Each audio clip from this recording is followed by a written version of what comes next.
কিভাবে আপনার বিকাশ অ্যাকাউন্টের ব্যালেন্স চেক করবেন তার সম্পূর্ণ প্রসেসটা আমাদের আজকের ভিডিওতে দেখিয়ে দিব।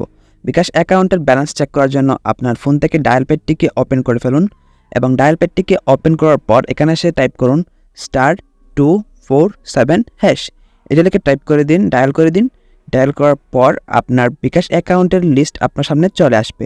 আসার পর এখানে 9 অপশনটি দেখতে পাচ্ছেন, মাই বিকাশ। তো আপনি এখান থেকে 9 টাইপ করে দিবেন, দেওয়ার পর সেন্ড অপশনটিতে একটি ক্লিক করে দিবেন।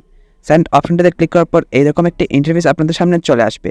এখান থেকে ফার্স্ট নাম্বারটিতে দেখতে পাচ্ছেন, মানে 1 নাম্বারটিতে দেখতে পাচ্ছেন চেক ব্যালেন্স। যেহেতু 1, আপনি এখানে 1 টাইপ করে দিবেন। 1 টাইপ করার পর এখান থেকে সেন্ড অপশনটিতে একটি ক্লিক করে দিবেন। সেন্ড অপশনটিতে ক্লিক করার পর এখান থেকে দেখতে পাচ্ছেন এন্টার পিন। আপনি এখানে আপনার বিকাশ অ্যাকাউন্টের পিনটা জাস্ট দিয়ে দিবেন। তো আমি এখানে আমার বিকাশ অ্যাকাউন্টের পিনটাকে দিয়ে দিলাম, দেওয়ার পর সেন্ড অপশনটিতে একটি ক্লিক করে দিচ্ছি।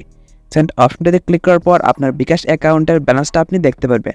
আপনি চাইলে এই প্রসেসটা সেম ফলো করে কিন্তু আপনার যে হাতের বাটন ফোন, যে নর্মাল বাটন ফোনগুলো রয়েছে এগুলোতেও চেক করতে পারেন। এবং আপনার যদি একটি অ্যান্ড্রয়েড ফোন থাকে সেক্ষেত্রে কিন্তু আপনি আপনার অ্যান্ড্রয়েড ফোনে বিকাশ অ্যাপ ডাউনলোড করে দেখতে পারেন। তো বিকাশ অ্যাপ থেকে কীভাবে ব্যালেন্স চেক করতে হয় সেটা আশা করি আপনারা জানেন, কারণ এটা কিন্তু খুবই সহজ। আই হোপ আপনি পারবেন। তো এই ছিল আমার আজকের ভিডিওটি ভালো লাগলে চ্যানেলটিকে সাবস্ক্রাইব করতে পারেন। ফেসবুক পেজ থেকে ভিডিওটি দেখে থাকলে পেজটিকে ফলো করতে পারেন। ভিডিওতে লাইক, কমেন্ট, শেয়ার করতে ভুলবেন না।